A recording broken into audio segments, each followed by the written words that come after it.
Well, hello out there, Ricecast family, and welcome back to another episode of the Ricecast. Thanks for making us a part of your day right now. Maybe you're listening to this while you jog. Maybe you're listening to this while you clean the house. Maybe you're commuting to or fro work. Pastor, but these people bring us in and they make us a part of their day. And that's kind of fun when you think about it. It is fun to hear people who, doing different things, like you said, and yet we're able to communicate and talk about issues. As we said when we started this, our aim really is our church family. We're not trying to be famous around America or anything like that. We just want to talk to our church family about issues that come up and people that are interested in things that you don't get a chance to address, in the message necessarily. So it is fun. And of course we have other people listening also. We're glad about that. But our focus was just pastoral and in terms of, hey, let's talk about things. I'm so glad we started here because I just got an email, Pastor, and this is 100% true. I'm not making this up. That we were on a chart this last week. Were we? For Christian podcast. We charted at 41. We were the 41st most popular podcast, just above a podcast from Dr. James Dobson. Oh, my goodness. So next time you're in... So we're charging up, huh? Yeah. We're charging Watch out, Ben Shapiro. We're coming after you. Right to the top. 41. I got that email right out of the clear blue sky. We want to be in the top 30, don't we? We want to be... It's college football. We want to be in the top 20. That's right.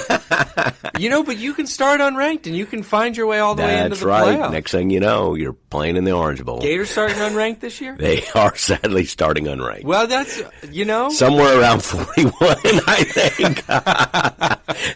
No, but we're excited about the Gators. Honestly, the season starts. Everybody's excited. Oh, yeah. Next week, maybe not so much. But. That's right. That's what's fun about football season. A lot of people do the fantasy football. Why shouldn't your team win the whole thing? There's no reason why they shouldn't. At this point, you're like, hope springs eternal. Until about mid-September, and then who is it? Our Nebraska friends. I think their hopes are on. There is, and since we do talk about sports so often, and one of the reasons I love college football as much as I do, and I think it is no question, it's my favorite sport. It's the opening, unlike almost any other sport you could name me. You can blow a tire the first week of the season, and you can't make it up. That's true. Like in the NFL, it's 16 weeks, so you don't panic if you lose a game. 17 now. 17. You don't panic if you lose a game. Mm-hmm. A team can go 10-6 and win the Super Bowl. Mm-hmm. Baseball, Lord, there are 892 games, and it goes on forever. And so a game is you relax, and when you open up, Nebraska fans are already, it's not even September, and it's like they waited for this all year long, and they're just ready to give up. Yeah. So that's the way college football is. Every game really matters. Right. And that makes it fun from the very beginning. Yeah. I think some professional baseball games they don't even show up. There's they have 2 or 3 a year that they're allowed to just no call, no show. They're just like a lot of games. But watching baseball, you're a little more relaxed. It's a relaxing affair. You buy peanuts, you miss an inning, it's okay. College football is not. It's you will be. If you're into it. Yeah. It's from the get-go. You're so I'm locking in. It's Wednesday, and I'm locking in for Saturday night. Opening with who, the Gators, this year? Open with Utah, who's ranked in the top 10. This is a good team. Not a traditional power, but they won the Pac-12 last year, went to the Rose Bowl. They return a lot of starters. So this is a good team. Mm-hmm. But they haven't played much in environments like they're going to play Saturday night. Mm-hmm. So Florida has the advantage of being at home. That's a big deal in college. Mm-hmm. The Swamp is loud. People are on top of you. I'm doing the sports pod. Can we just do a second sports guy? Yes. Yeah, it is. We do. But it's going to be a big home field advantage, and it might help Florida get over that hump. But it'll be a good ball game, and Florida fans are excited. New coach, new season. Let's go. Football season is here. I will say, to springboard off of that, though, we were just talking in a staff meeting this week about some very cool moments in our church planting, multiplication stuff this week, and there was a big one from Gainesville you posted about Salt Church. Yeah, several just last week. It just really thrilled my heart to see so many things happening. And Salt Church, where Stephen, our son, is on the team there. He's not the lead pastor, but he leads in that. He's on the team. Mm-hmm. And they had almost 600 students. They kind of quit counting as it got close to 600, he said. It was just packed at their Salt kickoff, which was Thursday night. Mm-hmm. And that is just fantastic. And they've been nomads. They have to go to different buildings, and that's a long story there. It's been challenging to find the place for them there, but they had a huge crowd Thursday night, huge kickoff Sunday morning with the students back at the church. 2 services, standing room only kind of deal. So that's going well. And of course, John Antonucci launched our buddy John there in Channelside in Tampa. We're so thrilled for Channelside Church. The church at Channelside. Thank you, got it wrong there. The church at Channelside, which is a great name, by the way. I think I like names that tie you to places. Yeah. That's just my. It's funny you say that because John worked on that name for a long time. To me, he was really working. That's a whole other podcast. I think some church names are kind of like, okay, that's not going to sound great in 5 years. But the church at Channelside, that's going to be. It tells you right who they are. Tells you who they are. Yeah. And they're off to a great start. Had a great week. Several of our people were out there, and just great to rejoice in that. At the same time, our 4th campus is about ready to kick off, and they're already going, and they were standing room only. So as I told our team, multiplication is hard work. Mm-hmm. It's slower out of the gate to focus on multiplication. But once it starts rolling, man, it starts rolling. And it just felt like one of those weekends where you look at 4 or 5 areas and it's rolling, and you're just going, yeah, this is exciting. Yeah. Yeah, super fun. You shared that on your personal social media. I think we shared some about John. And it really, it was just an exciting weekend. Just great energy here at Calvary, continuing to roll. Got to hear from Riley. Got to share at Eastlake this last week. I think for his first time really in the role. I think he shared a month or so ago. Just exciting times. Wednesdays continuing to truck along here. We got a beach baptism right around the corner. It's always a good time at Calvary, but it's a particularly exciting time here at Calvary for sure. I wanted to talk to you today about something.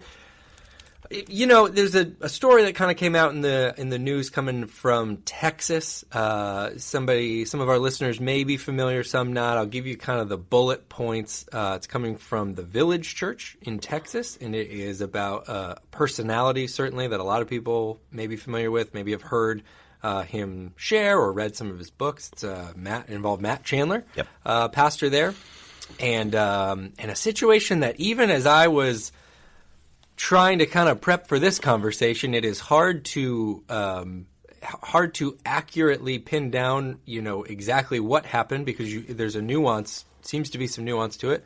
But he has stepped aside from the leave of absence. A leave of absence. Thank you. He's taking a leave of absence from the leadership there. He shared this with his church family this last Sunday. I think it's that fresh.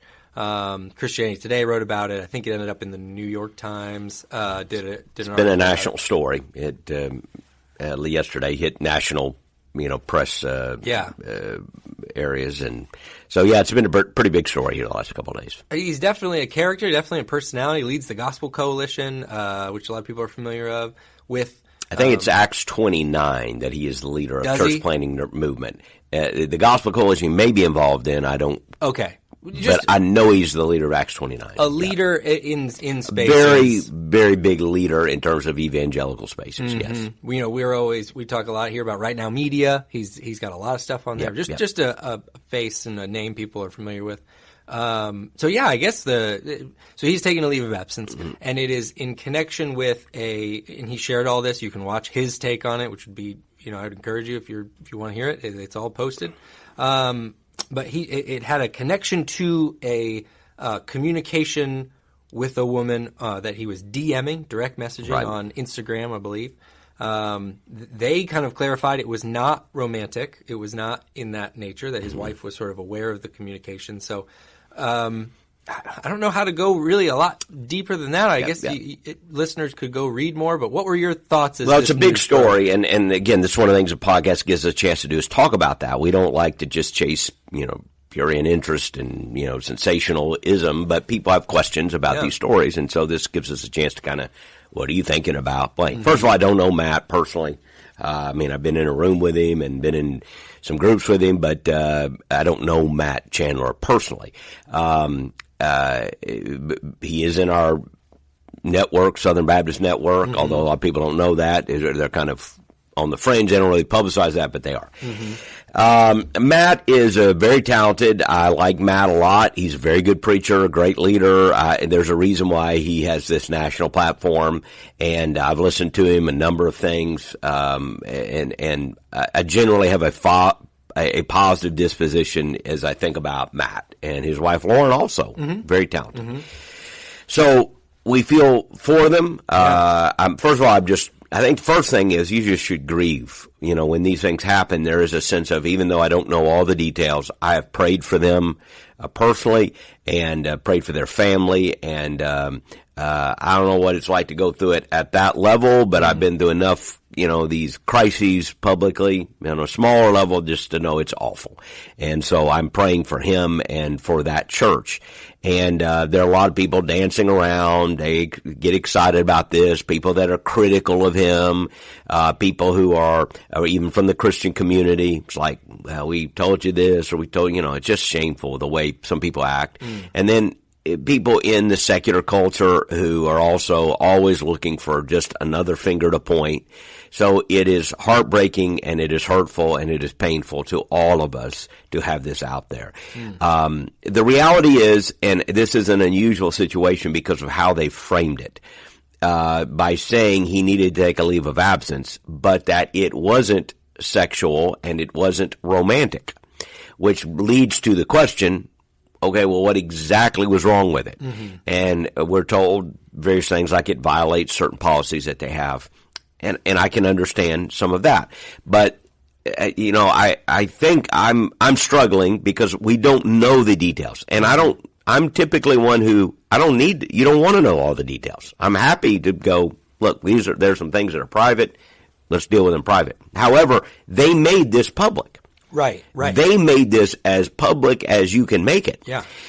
And therefore, it's now leading to logical questions. And it leads people to one of two places, which is just pure speculation. One of which is, there is more to this, and we're only seeing the tip of the iceberg, sure. And there's a real problem here. Yeah. And that's why they took this drastic action. Okay, possibly. And, of course, there are critics out there. We know there's more to this. There's always more, Well, you don't know that. Right. Okay? Just because you've had experience or just because something happened in your case doesn't mean this is that. But maybe there's more to it. That's certainly possibly. The other is, I hear people going, did they overreact? Did they just mishandle a situation that should have been more of an internal, like, okay, this was innocent, but you didn't, it can come across this way or something to that effect. Mm-hmm. And did they overdo it? Did they come too public and make this too big a deal? And it's creating issues that wouldn't have been there had it just been a situation where, a person is reproved in private, like, hey, that's not the best judgment in that case. And it's hard, of course, you can't render an opinion, which it is, without knowing what kind of communication and what are the various scenarios about communication. And the problem is, all these people that have their angles, like there are people out there, we've learned this, who get up every day and they have their angle. Yeah. And they see everything through their particular lens. Mm-hmm. They immediately read this story into their lens. They immediately read this story into their perspective. Mm-hmm. And it becomes another example of a leading pastor who did this. Right. Another example of a person who did this. And you don't know that because we haven't been given that information. Right. And again, had they simply said, hey, this was, had they said it was an inappropriate communication that was romantic or sexual or something like that, and we're not going to give you the details beyond that, I would perfectly understand that. Right. But when you say, well, it's not that, but however it is inappropriate, people are just asking questions. Yeah. I don't want to be one of them online. I'm not on Twitter going to talk about it. Sure. I'm not online. It's just, sure. I'm just, to me, that's not very productive. But in this conversation where we're having a communication with our church family and others who want to listen in, I'm like you. I'm a little mystified. Mm-hmm. I don't understand enough to render a judgment on whether their action is good or not good. Yeah. Yeah. Well, a couple of things as we start this conversation. I do want to clarify, and you mentioned it, but I just kind of looked it up quickly. He's not the Gospel Coalition. Yep. I misspoke there. It's Acts 29. You're right. I didn't do a full vet. I just Googled quickly, and he's not the president of the Gospel Coalition. And Acts 29 is a church planting. Yes. It's not a Southern Baptist one, by the way. Sometimes people ask. There's an overlap with we're a part of the SIN network, which is this is the largest through our Southern Baptist Partnership, North American Mission Board. Acts 29 sometimes gets confused with that because sometimes you'll see churches that are part of Acts 29 and also part of the SIN network. That does happen. But Acts 29 is more of a kind of parachurch, by parachurch, that's not the right, more of an interdenominational church planting network. So that's where it gets a little confusing. Matt and his church are technically in the Southern Baptist network, but they do a lot of things outside our network, which is fine. You have the right to do. Yeah, just wanted to clarify that, especially about the Gospel Coalition, because I misspoke there. But yeah, like you say, it's very interesting, and an interesting line there, like you said, is there's a lot of details we don't know, and we're the first ones to say we don't have the right to know over here in sunny Clearwater, Florida, what's going on over there in Texas in their personal lives. But when you do bring this person in front of public. Not only, like they want to say they brought him before the church family, which is what they did, but it also is posted online, which they have to know. Right. And it does kind of become something. And people will say, and this is what I want to kind of ask you about, that is there are some, I think, that would say that's an appropriate part of church discipline, of church. That should be a step in the church discipline process. Again, I want to clarify. I didn't see from anything I read that they were claiming that this was necessarily a Matthew 18 thing, because as I understand that text, that's kind of the end of several steps. And Matt came out, willingly and shared openly. So it didn't seem like that, but the publicness of saying something before the whole church, as a step there, in church discipline. I guess one of my questions for you is, are there times when you do need to air things out to everybody in the whole church? Yes, I think so. I think, one rule of thumb, but it's not a hard rule. There are exceptions, is, you should address it as publicly, that the confession or the addressing of the issue should be as public as the sin is. Okay, that's sort of true. It's not a hard and fast rule. Okay. In other words, when something has been done and it's going to be public, it's not a good look then to not be willing to step up and address it publicly. At some point, you just have to say, okay, that is, a person has done something that is scandalous and is known, and therefore it will be public. May not be known by everybody, but it's out there. And the church has to step up. So this is particularly true when you have a leader, for instance, who has sinned in a way that disqualifies him from leadership or ministry. And sometimes, therefore, you ask, are there times you need to make it that public? I think absolutely. And I think it is a difficult decision to make. I've been in positions where we had to decide, how public do we make this, and how much do we say in this situation? And they are very tricky. And by the way, wherever you make the call, you're going to have critics saying you should have said more, and then you're going to have somebody else. I've had it, in the not too distant past, where you should have said more, we need more information, and then you walk off and somebody says, you said too much, you're giving them too much information. Yeah. You can't please everybody. But are there times you need to make it public? Yes. Yeah. And the Bible does talk about when an elder has fallen into sin, you reprove them publicly, that others will be warned, so that they will understand this is a type of behavior we will not tolerate at this church. And even if the person is a spiritual leader, we're going to hold them accountable to that. Having said that, I don't think you deal every sin that way, Right. Whether it's in a pastor's life or anyone else's life. Right. Otherwise, that's all we would be doing every Sunday. Right. And I don't think every action warrants that. So there comes a subjective action then as to what sin does in fact warrant that level of attention and notoriety, because it is an atomic bomb. on the organization, and when you have the notoriety of a Matt Chandler or a Village Church, it ends up, in the New York Times. Yeah. And so you have to, I think, and I'm sure their elders did, I hope they did, weigh that out. Right. Is this important enough that we deal with it in this situation? This is the way we have to deal with it, because it's going to be a story in the New York Times. Or are there better ways to have dealt with the situation? So, but your question was, are there times when you need to make it just this public? Mm-hmm. The answer is yes. Mm. Because the follow-up question would be, are there times it shouldn't be this public? Sure. And the answer to that is also yes, in my opinion. Yeah. So, and again, there's a lot of details we don't know about this particular situation. So we don't want to be stuck on that for too long, other than just maybe observe and point out a couple things. But I'm curious, because if you read that text in Matthew 18, it does culminate in going before the church family. Mm-hmm. So when you look at that Matthew 18 text, and it's obviously written in a context, does it feel like a lot of those steps are immediately transferable, should be copied exactly as written for the modern church today? Or does it feel like some of that was particular for the beginning of the movement? I wouldn't say that. No, I think Jesus is giving a principle of life here. He's teaching us. I wouldn't want to, pigeonhole it into a particular context and then it doesn't apply to us. No. Mm-hmm. However, Matthew 18 is one of those controversial passages, 18, 15, 17. Not controversial in understanding it, but how to apply it. And maybe controversy is not the right word. It can be challenging to apply. Yeah. So I'm going to have a conversation here, and probably there will be people maybe you'll get the letters or whatever. But through the years, there are people, usually they're not pastors, interestingly enough, who really get fixated with Matthew 18, 15 through 17 and want to know why the church isn't doing more of that. Yeah, right. Because usually what they've done is they've seen a church member falling into sin, and they want to know why the church isn't kicking them out. And then, of course, a lot of books have been written about church discipline, and you try to apply it, but it can be very challenging. It is challenging. I'm not suggesting we should walk away from it. We've practiced it.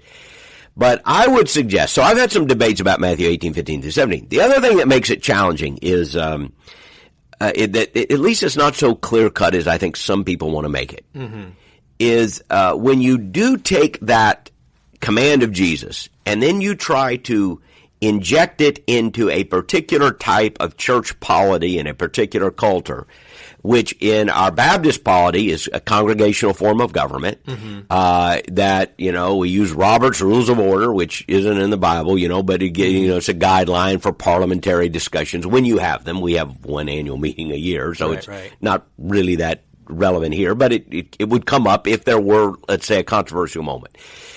So how do you apply Jesus' command in a context when you have a church with thousands of people, for instance, and in a parliamentary process? Did Jesus envision us taking a person's sin to a church business meeting and then debating that sin where everybody now gets to talk about it? Everyone can make a motion or an amendment to the motion or a substitute motion. Is that what Jesus was envisioning? Right. I had a debate with a guy one time. He got mad at us because we altered our bylaws to give our leaders, particularly our deacon body, more, if this ever came up, more authority to deal with church discipline issues if they came. Okay. And he said, no, it says tell it to the church. I said, yes, it does. That's what Jesus said at the very end of this. And if you don't know the passage, this is the passage where Jesus begins. If your brother sins against you, go to him in private. Like, tell him what he's done. If that doesn't work, get 2 or 3 witnesses. Like, get 2 or 3 people to agree. And if that doesn't work, then ultimately tell it to the church. Tell it to the church, he says. And then if he doesn't pay attention to the church, treat him like a Gentile. That is an unbeliever. Okay, that's clear enough. But again, how do I apply that in these situations? Tell it to the church. What exactly does that mean? Right. Does that mean Sunday morning? Does that mean we write a letter? Does that mean tell it to the church? We have to have a parliamentary procedure and they all have an opinion on it? Right. I remember asking this brother. So we have children who are members of the church, like they're 10. So do they get to? So do I have to explain? Let's say it's a sexual sin to a 10-year-old child and ask him to weigh in on this? and he started backpedaling. Well, I don't know about that. I don't know. Yeah, Well, yeah. I said, well, you're criticizing me for not changing our bylaws so that we wouldn't necessarily need to have a church-wide business meeting in order to enact on this. Right. And what we did change it was if the deacons were to act upon it, they would have to tell it to the church at some point. Mm-hmm. But it doesn't say where. Does it have Sunday morning? Is it an annual meeting? So there's a lot of questions. Yeah. And people act like, and again, people who don't lead churches don't ever wrestle with those questions. Mm-hmm. They just live in a very simple kind of one-dimensional world. Yeah. Oh, you're supposed to do it this way. And I've had people come when a marriage is failing, like a husband and wife, and they're going at it, and like, why doesn't the church discipline them? I'm going, well, which one you want me to discipline? The one you agree with? Yeah, that's it. Because that's what it comes down to. Yeah. Well, I take his side. Yeah. Well, I take her side. Well, sometimes it's a clear-cut thing. I know it's a clear-cut thing, but is that how we're going to deal with that sin? Here's what I would just argue. It's very simplistic, but I would just say this.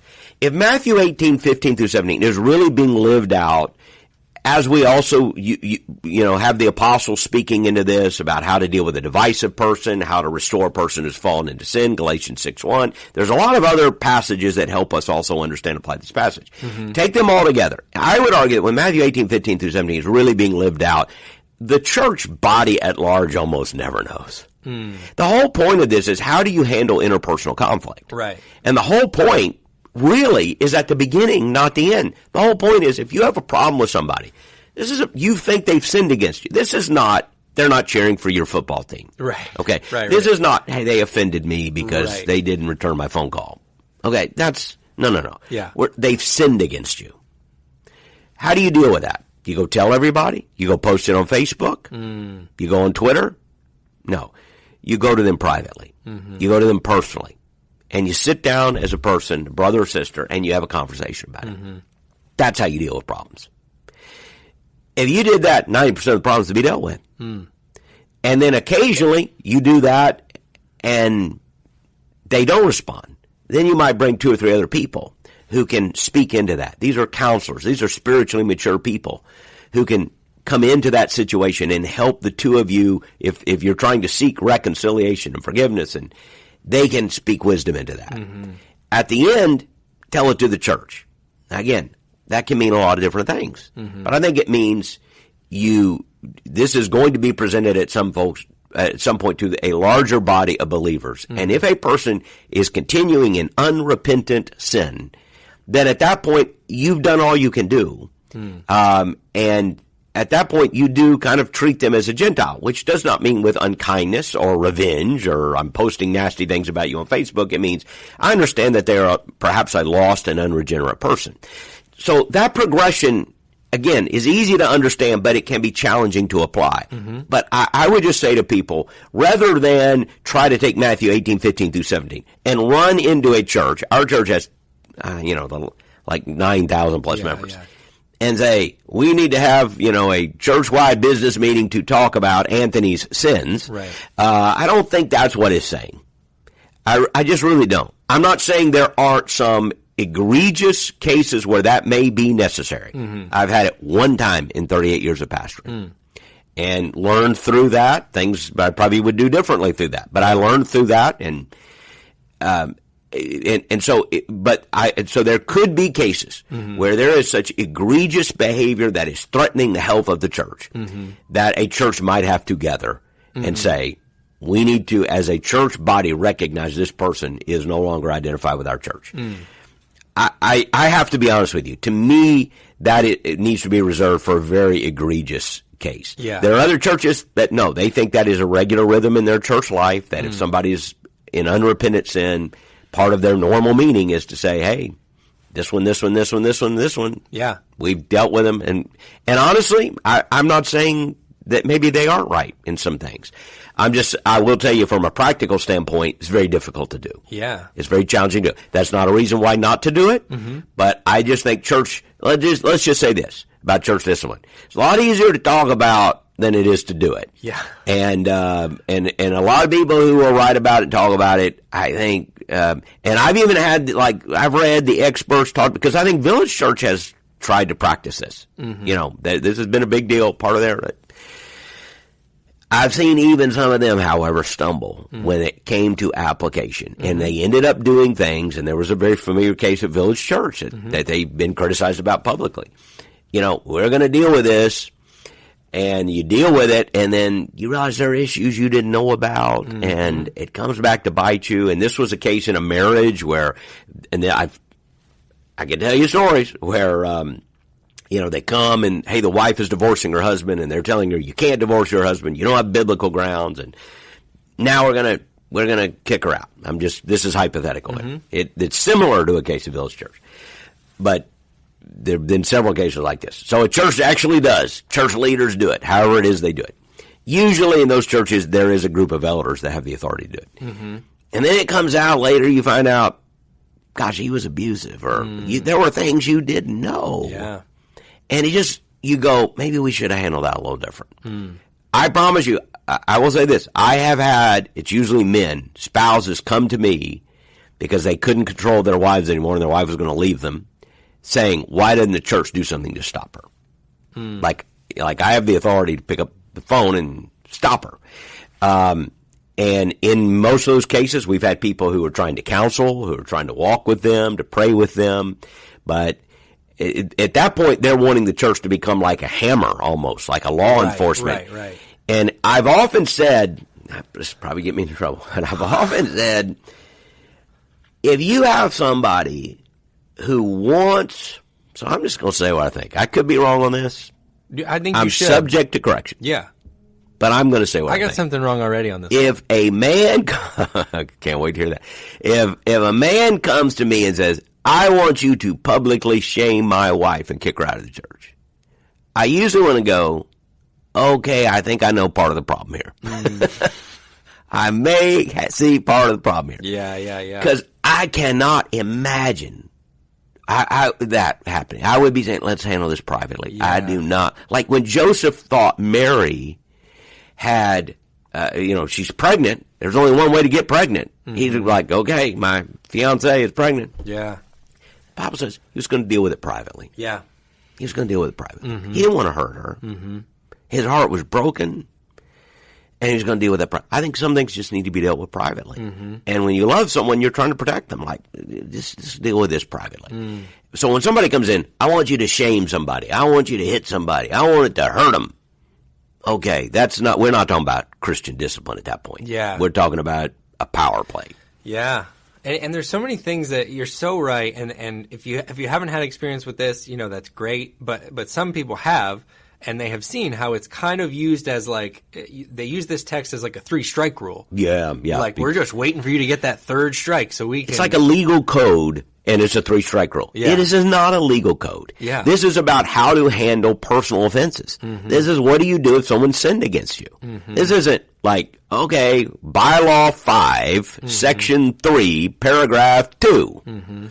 We call a business meeting and deal with so-and-so's behavior. Yeah. That's not, to me, it's a misapplication. So, do I think we can ignore it? No, I think we should be practicing discipline. And where does discipline typically manifest itself? Galatians 6:1.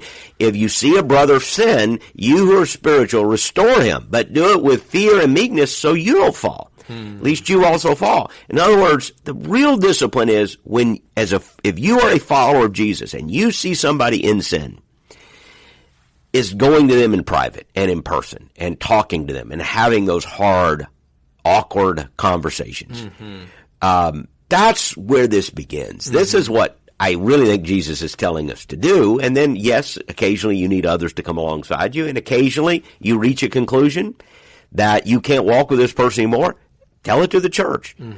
But again, does that necessarily tell us how much to tell to the church and how to tell it to the church and what venue to tell it to the church? I think there's a lot of discretion there to tell it to the church. So I had a debate on this years ago, guy. Tell it to the church means you've got to call a business meeting. I don't think it does mean that. Yeah. And the text and the overarching narrative of Scripture is about redemption and reconciliation. This is the heartbeat of the text. It's a heartbeat. This isn't 3 strikes and you're out. It's what are the steps to stop conflict, heal conflict, and bring about redemption. Yeah, like that's really the whole point of the text. 100%. You can't help but think how often things can be avoided if, when an offense happens, a person goes directly to that person in private and shares what over 90%. Now, if you do it quickly, now. There are things that, people are going to become defensive and prideful, and they resist those private conversations. Sure. Believe me, I know, been there also. Yeah. But if you want to heal conflict, don't post on Facebook, don't post on Twitter, don't play passive-aggressive games. Sit down with somebody and have a conversation. Yeah. And by the way, when you're in a conflict and somebody is unwilling to do that, that tells you a lot also. And I think the other thing I've thought, just as we've been talking today, is, we've been talking about this all month, but the importance of being in a group, the importance of having accountability and community where these type of conversations can happen, where somebody can say, hey, I'm noticing this. I'd like to talk to you about this. Right. One-on-one, and it's not this like, you better listen to me now, or I'm going to take you to the whole church in 2 steps. It's exactly right. It's a, hey, I know, I want... this is something I noticed in you. This is something that happened between us that I want to talk about, what might be going on under the surface here. And to me, I think it really can be such a healing and restorative process. And so often you see it executed with I don't know. Yeah, I've told people who've come to me wanting us to have a meeting about somebody and call a business meeting, deal with it, whatever, however they want to do it. They usually, again, don't think through the ramifications. Having gone through it one time, I can promise you there are unintended ramifications that you understand. It just makes it, it causes you to understand how big a deal that would be. What they're doing again is kind of a power play though often, and it's not designed for reconciliation, redemption. But what I've told them sometimes when they come and tell it, to me, I said, well, you did what you're supposed to do. You told it to the church. Well, no, I want you to tell it to everybody. I go, no. You told it to your pastor. I'll tell it to the appropriate people. You did what you were supposed to do. You did what you were supposed to do. Now, just understand he's in that place, and you don't be ugly, don't be mean, but, just create a distance, a boundary, pray for him, just like you would an unbeliever. But you've done what you need to do. Now, quit running a power play. This isn't about a power play. You did what you needed to do. You went to 1, you went to 2, you went to the church. Best you could. Which in their case may have been, I went to the pastor. Yeah. I want more people to know about it. Well, we'll tell the right ones who need to know about it. You've done what you need to do. That's all. So I don't think every situation needs to be this public Sunday morning business meeting situation. And I don't know what happened in the Village Church, so I can't say whether there should or should not have been. I can't offer opinion on it. I don't need to offer an opinion on it. Right. It's their church. They're the elders. I pray for them. But here, I would be very, very, very reticent about coming at something at that level. Now, if a pastor sinned and needed to be disciplined, then you're more likely to do that. I've even wrestled with that sometimes when you have staff underneath you. Again, there's a question of what to say, when to say, and how much to say. Still, because another thing that you need to think about is there are other people being impacted by everything you say. So sometimes that weighs heavy upon you. Yeah. And you consult those other people. How much do you want me to say? So there's a lot that goes into it. But, I appreciate it when a church, let's say a pastor does fail morally, and they come out front and say it without giving details. I do think at some point you just say it. Here's what's happened, so we don't have to guess. So yes, there's a time to make it public. Right. But boy, that almost is a last resort. Yeah. Yeah, and it was a good note you said there at the end. We said it a couple of times. I just want to make that so clear. We're not at all. We wanted to have a good conversation about church discipline because I know that's something people talk about. There's some confusion about. We don't know what went on at Village Church just don't. prior to this. Yeah. Like I said, to me, a lot of it doesn't look like this because it was Matt sharing with the church, but it didn't seem like there was an unrepentedness or he seemed to own up to whatever it was that did go on. So not saying these two things are the same, but I think it's an important conversation to have. And again, just in all things, like you said, you're thinking about ramifications. You're thinking about reconciliation. Even as you approach someone you care about to share that something is kind of troubling you, this is the spirit with which we do it. We want the best for our brothers and sisters. We want health for our brothers and sisters. We don't want to, Yep. It's not our job to run around with a ruler smacking people on the back of the hand. Yep, I think 100% when you think about these, what is sometimes called discipline, your intent and your motive makes all the difference. What is your motive behind it? And if out of the gate you see that somebody's motive is, kind of a control, power play, win an argument, shame another person, okay, right away you got a problem. Yeah. Right away you got a problem. Our heart is, hey, how do we help each other? How do we protect the church? Not protect the church from something that would be embarrassing, but how do we protect the church in the sense that it isn't unnecessarily harmed? Because I want to clarify that, because that can be used in a very negative way. Protect the church so we don't talk about something, again, there have been sexual abuse issues around the country, and that is, so I want to make sure. I do not, if there is something that needs to be brought to light, it needs to be brought to light. But not everything needs to be brought to light on Sunday morning, is what we're trying to say. Right.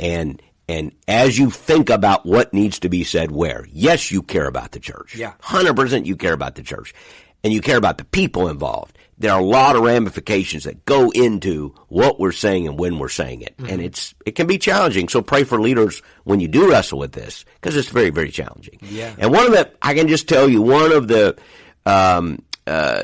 principles I think that we follow here is that we have a leadership culture with our deacons, around almost 50 deacons. I don't know the exact number, 47, 8, something like that.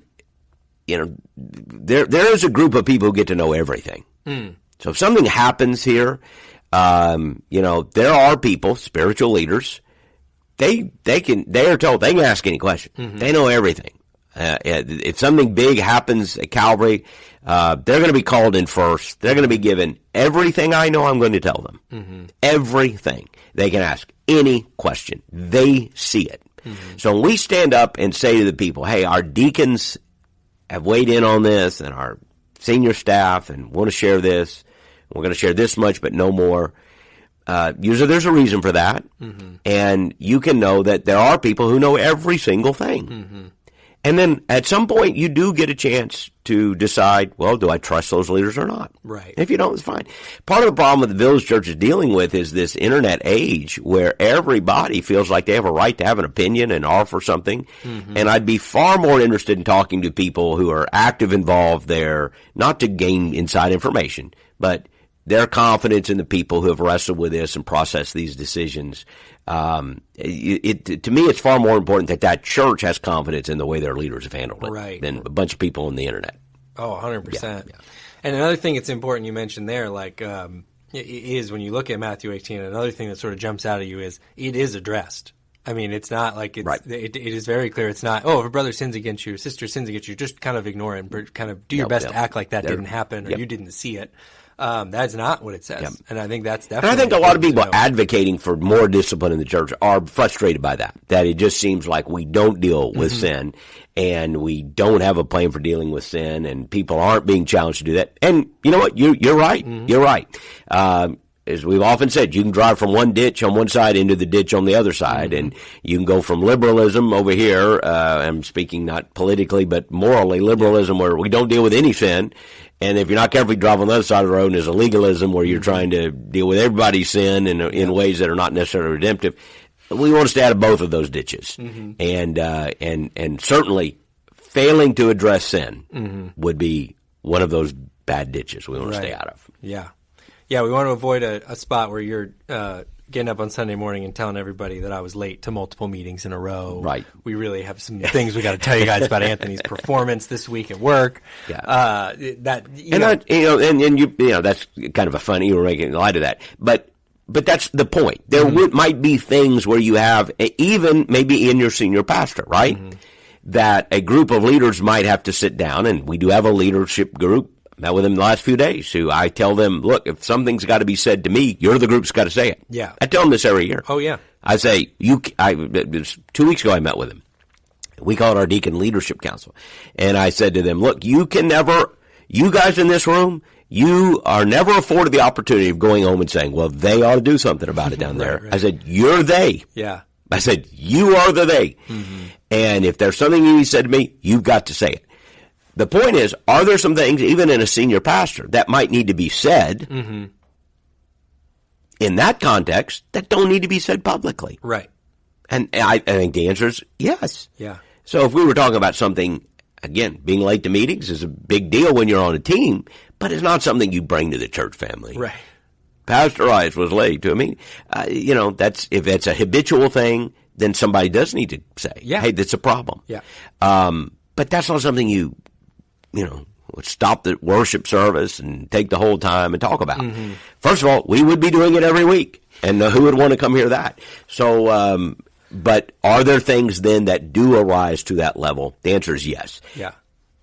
It takes wisdom to know when. It really does. And it was a great note you mentioned a while ago, just bring it up again, to just as much as you there's a tendency to want to lean in, have an opinion, have a take, be in prayer for your leaders, because so much of it is discernment, so much of it is wisdom in the moment.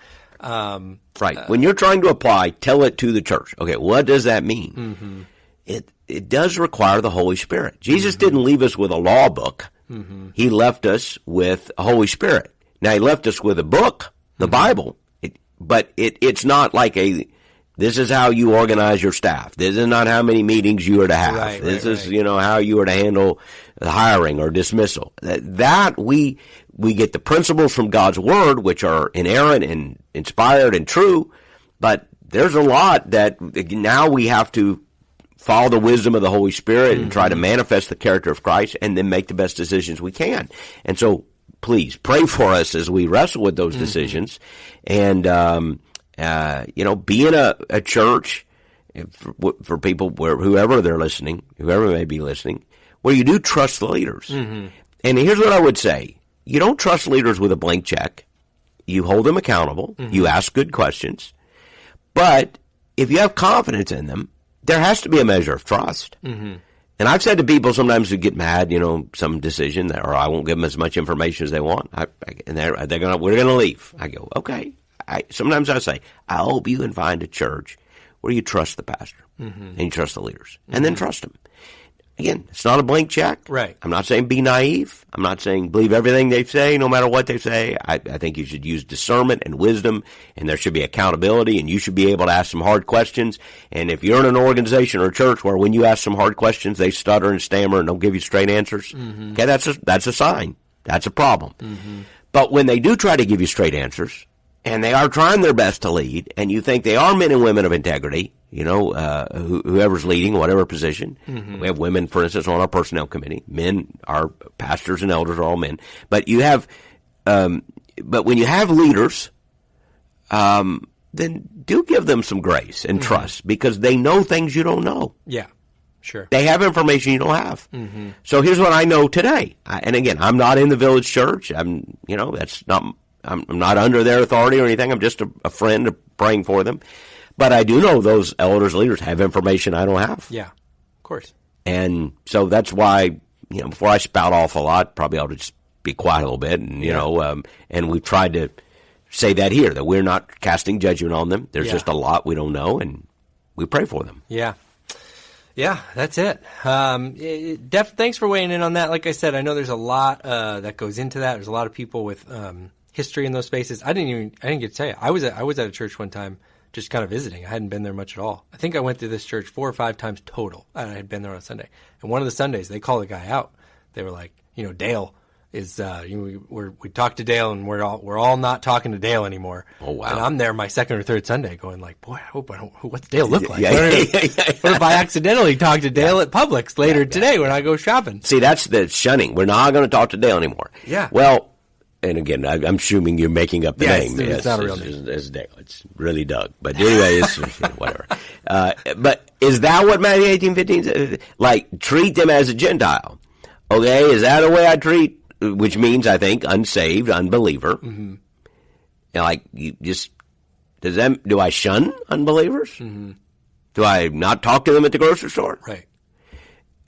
Is that what I do? No, I actually would pray for them. I kind of recognize they're operating from a different value system than I am. But I want to be friends when I can be. But there does come, there's a passage about dealing with a divisive person. Warn a divisive person once, second time, after that, having nothing to do with him. And that's another one of those disciplining passages. So if you're dealing with a person that is just perpetually and inherently divisive, there does come a point where you go, I'm not going to have anything to do with him. Does that mean I shun him, though? No. It basically means I just draw a boundary. Right. Like, okay, I'm not hanging out with Dale right now. And, you know, I'm not going to believe everything Dale's posting on Facebook right now. Doesn't mean I shun him. Yeah. But I'm setting a boundary because I just understand that's a divisive person. He was warned again. Now he's acting in a certain way. And we move on. So, but the example you just described is what people have a negative view of this kind of church discipline. Yeah. And if you're sitting in that church, obviously you didn't go back, but you'd be going, well, I hope it's not me next week. It's like, well, like you said, you don't have much information. You're like, what did Dale do? This is just, I just got here. I don't even know where the coffee is, but I know I'm not talking to Dale. I can tell you that much. So yeah, it was a funny thing. I know different people have different experiences. Hopefully today gives you some clarity, some insights into that passage. And, again, be praying for your leaders, be praying for these churches. You know, I tell you too, just especially on that note, be praying for these churches. This Please. Is hard when you go through stuff like this. It's easy to just look at names. It's easy to just almost treat them as like professional athletes on a team. But this is families. These are real people, real marriages, real kids. And I can promise you, again, I haven't been through that level, but we've been through enough this year. I can promise you, it is painful, and so pray for them and pray that God will give them wisdom, and just pray that God will. These are His people. This is His church, and so pray that God will be at work in a redemptive way. And as always, we'd like to thank you for listening to the Ricecast. We'll be back next week with another episode. If you haven't already, leave a review or rate the podcast wherever you listen to podcasts. Obviously, you guys are doing a great job with this because we are number 41 on some ranking somewhere, which is a huge deal to somebody, I'm sure. But we just appreciate you guys listening, appreciate you following along, and we'll be back with another episode here very soon.